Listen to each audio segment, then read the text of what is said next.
वरळेगाव येथील जलजीवन मिशनच्या कामाला तात्काळ सुरू करण्याची मागणी।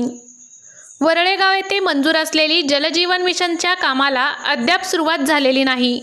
तात्काळ सुरू करण्याची मागणी ग्रामस्थांमधून केली जात असून याबाबतचे निवेदनही ग्रामस्थांच्या वतीने जनहित शेतकरी संघटनेचे संस्थापक अध्यक्ष प्रभाकर देशमुख यांच्या नेतृत्वाखाली जिल्हाधिकारी यांना देण्यात आले असून यावेळी भाजपा आध्यात्मिक आघाडीचे तालुकाध्यक्ष लक्ष्मण हाके, सखाराम वाघ, प्रवीण चौगुले, प्रकाश जाधव, आकाश खरात यांच्यासह आदींची उपस्थिती होती।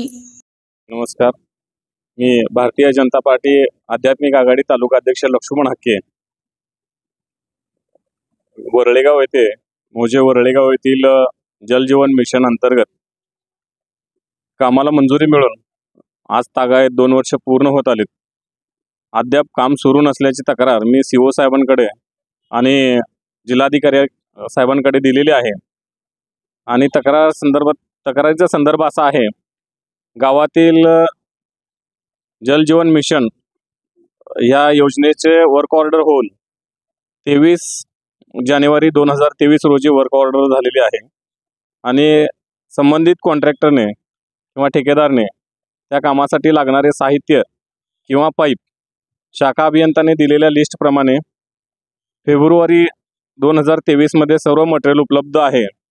परंतु गावातील सरपंचपती किंवा इतर काही लोकांनी त्या कामासंदर्भात टेंडर भरलेलं होतं आणि त्या लोकांना काम न मिळाल्याच्या कारणावरून संबंधित ठेकेदाराला वेटीस धरून किंवा शाखा अभियंता, उपशाखा अभियंता यांना हाताशी धरून आज तागायत काम सुरू केलेले नाही आणि ते काम तात्काळ सुरू करावं यासाठी जिल्हाधिकारी साहेबांकडे आणि सीओ साहेबांकडे लेखी अर्ज 2 वेळा दिलेला आहे आणि त्या गावातील सरपंच पॅनल प्रमुख सदर गावातील पाणी पुरवठा योजनेअंतर्गत मंजूर असलेली टाकी किंवा अस्तित्वात असलेली टाकी ही प्रादेशिक पाणी पुरवठा योजनेअंतर्गत झालेली आहे। इसवी सन 2000 साली ही टाकी पूर्ण झालेली आहे। त्या टाकीतून गावाला पाणी पुरवठा होत होता। काही कारणास्तव पाणी नसल्याने ती टाकी बंद होती आणि आता त्या योजनेमध्ये जलजीवन मिशन या योजनेमध्ये ही टाकी पाण्याच्या वापरासाठी घेतलेली आहे।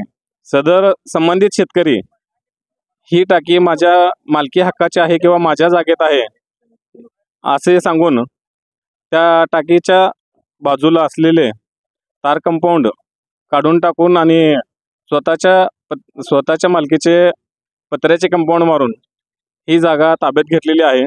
संबंधित अधिकाऱ्यांना त्या शेतकऱ्याला मिळालेला मोबदला आणि भूसंपादन कसं झालं याची सर्व कागदपत्रांची पूर्तता केलेली आहे, तरी सुद्धा संबंधित अधिकारी त्याच्याकडे दुर्लक्ष करत आहेत आणि आजही या कामाला पाईप आणून किंवा वर्क ऑर्डर होऊन 1.5 वर्ष पूर्ण झालेले आहेत, तरी पण संबंधित अधिकाऱ्यांचा कुठलंही सहकार्य नसल्यामुळं हे काम आज तागायत बंद आहे किंवा सुरू झालेलं नाही।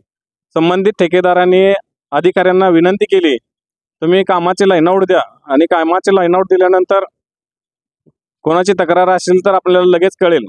कोणाचीही तक्रार लेखी नसताना संबंधित अधिकाऱ्यांनी विनाकारण वेटीस पकडलेले आहे आणि अक्कलकोटचे आमदार सचिनदादा कल्याण शेट्टी यांनी उपअभियंता यांच्याकडे वारंवार फोनद्वारे किंवा प्रत्यक्ष बोलवून त्यांना सांगितले की जलजीवन मिशन या योजनेचा लाभ गावातील सर्व नागरिकांना मिळाला पाहिजे। या योजनेचे काम त्वरित पूर्ण करून गावच्या विकासासाठी तुम्ही कटिबद्ध आहे। तुम्ही स्वतःहून गावात जाऊन कोणाची तक्रार असल्यास तक्रार निवारण करा आणि काम सुरू करून योजनेचा लाभ लोकांना मिळू द्या, असं वारंवार सचिनदादा कल्याण शेट्टी यांनी शाखा अभियंता व उपशाखा अभियंता यांना सांगितलेले असताना सुद्धा हे दुर्लक्ष करत आहेत। माझी एवढीच विनंती आहे, ह्या कामामध्ये कोणाची जर तक्रार असेल तर ते तक्रारीमध्ये काय तथ्य असेल तर त्या तक्रारदारांची किंवा गावकऱ्यांच्या वतीने चौकशी करून पूर्ण शहानिशा करून जर तक्रारदार सत्य तक्रार असेल तर ते निवारण करावे किंवा असत्य असेल तर त्यांच्यावर ताबडतोब कारवाई करावी आणि काम सुरू करून गावाला पाणी पुरवठा त्वरित करावा, हीच माझी विनंती।